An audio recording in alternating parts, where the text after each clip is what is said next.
None of this will help improve a single Filipino life. As far as I'm concerned, it's a storm in a teacup. Aminin man o hindi, naging malaking issue sa katatapos na senatorial race ang impeachment laban kay Vice President Sara Duterte. Kasama sa gampani ng isang senador ang umupo bilang senator judge sa impeachment court.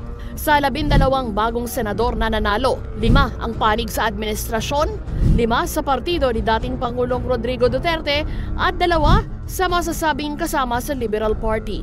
Sa game of impeachment, kakailanganin ng 2/3 o 16 na senador para guilty ang verdict.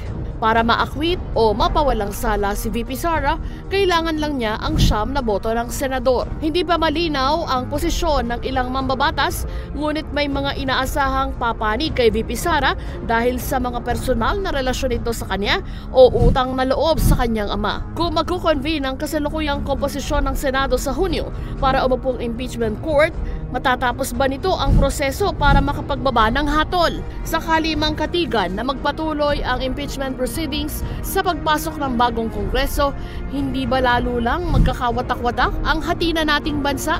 Ang impeachment ay isang political exercise at inilalarawan bilang numbers game. Ang move ng pro-impeachment ay mag-o-offer ng pakinabang ngayon at ang move naman ng anti-impeachment ay pakinabang sa hinaharap.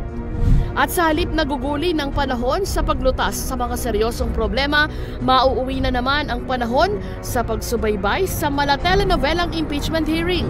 Malilihis na naman ang issue sa dapat na harapin na mga problema ng bansa.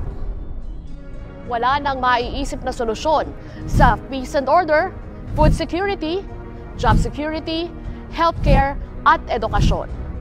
Ako po si Juan de la Fuente at ito ang Datos, ang totoong kwento sa likod ng mga issue.